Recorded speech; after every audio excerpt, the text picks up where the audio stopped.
বাঙালিরা এখন দার্জিলিং ছেড়ে চলেছে পাহাড়ি অফবিট গ্রামগুলিতে।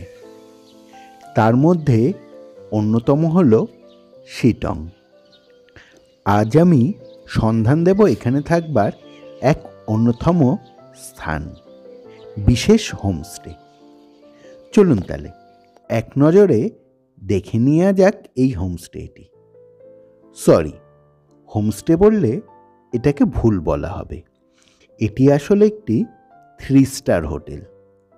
খুব সুন্দর সবুজে সাজানো এই হোমস্টেটি। থাকার জন্য রয়েছে নানা ধরনের রুম। এখানকার স্টাফদেরও ব্যবহার অমায়িক, সর্বদা হাসি মুখে লেগেই আছে।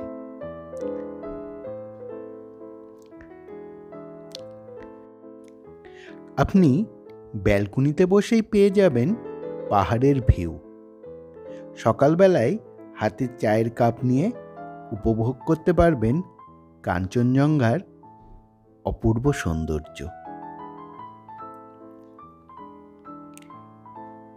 এবারে চলুন রুমগুলোর একটু দেখে নিই। রুমের সামনেই রয়েছে বসার এই রকম জায়গাগুলি।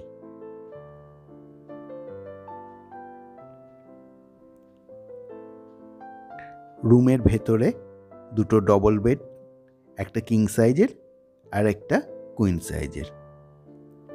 প্রত্যেকটি কাঠের পালিশ করা।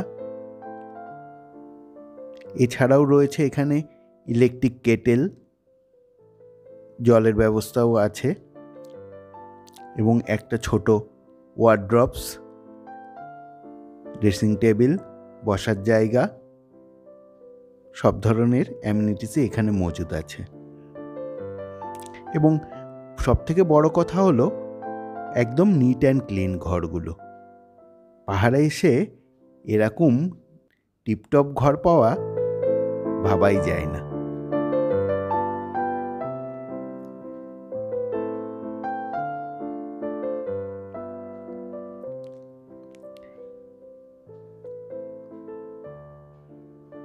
বাথরুমটিও বেশ পরিষ্কার পরিচ্ছন্ন এবং এখানেও কোমর থেকে গিজার সব ধরনের ব্যবস্থাই আছে।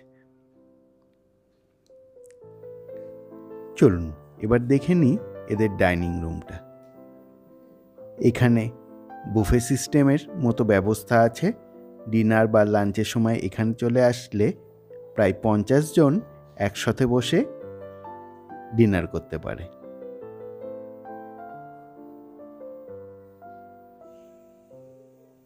এই হোমস্টেটিতে থাকার জন্য অনেক বিখ্যাত ব্যক্তি এসেছিলেন।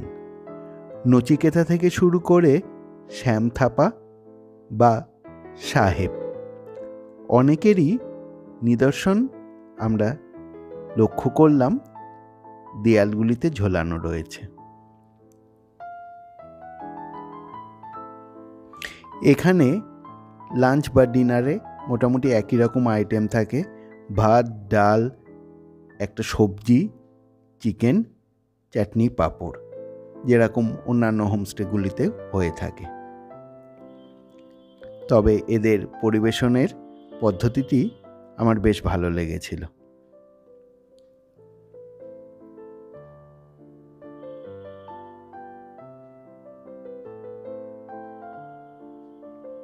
আর সকালে ব্রেকফাস্টে লুচি, তরকারি আর ডিম সেদ্ধ। এই বিশেষ হোমস্টের পেছনে 2 মিনিট হেঁটে গেলেই একটা গার্ডেন পড়ে, নাম রক গার্ডেন। ওখান থেকে সানরাইজটা আরও ভালো দেখা যায়। এই সিঁড়িগুলোই চলে গেছে রক গার্ডেনের দিকে। বিশেষ কিছু নেই এখানে, কিছু বসে থাকার জায়গা যেখান থেকে সানরাইজটা সুন্দরভাবে প্রত্যক্ষ করা যায়। এখানে একটা ছোট্ট সাঁকো মতো আছে।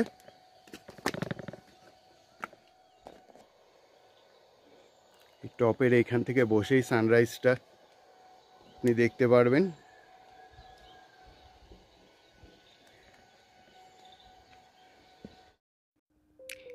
এখানে থেকে আপনি ঘুরে নিতে পারেন অহলদারা ভিউ পয়েন্ট।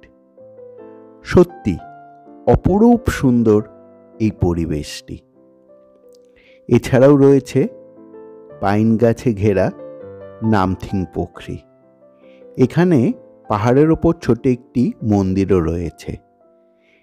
এছাড়াও আছে যোগীঘাট, মংপু, নানা দর্শনীয় স্থান। তাছাড়াও পড়বে শিটং মনেস্ট্রি, সেটিও ঘুরে নিতে পারেন। আমার চ্যানেলের শিটং ও অহলদারা পর্বের ভিডিও দুটি থেকে পুঙ্খানুপুঙ্খ বর্ণনা পেয়ে যাবেন। তাছাড়াও এদের লিঙ্ক আমি ডেসক্রিপশন বক্সে দিয়ে দিচ্ছি। এখানকার ম্যানেজার অরূপ রায়ের কাছ থেকে মোটামুটি হোমস্টেটির বিবরণ আমি পেয়েছিলাম, সেটি এখানে তুলে ধরছি। এখানে মোট 15টি রুম আছে, 6টি কটেজ, 6টি ডিলাক্স আর 3টি হলো সুপার ডিলাক্স রুম। এই সুপার ডিলাক্স রুমগুলি একটি 4 বেডের, একটি ডবল বেড ও একটি ট্রিপল বেড।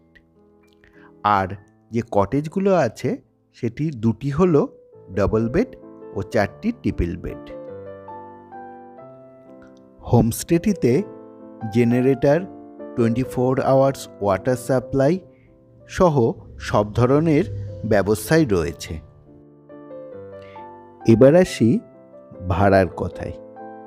ডিলাক্স রুমগুলির ভাড়া পড়বে পার হেড 1300 টাকা, কটেজগুলির 1500 টাকা আর সুপার ডিলাক্স রুমগুলির 1600 টাকা, ব্রেকফাস্ট, লাঞ্চ, ডিনার ও ইভিনিং স্ন্যাক্স সহ। তাছাড়াও ওনার সাথে কথা বলে জানতে পারলাম ওনাদেরই আরেকটি হোমস্টে, যেটি শিটং মনেস্ট্রির কাছে, এখান থেকে প্রায় 15 মিনিট দূরে তৈরি হচ্ছে।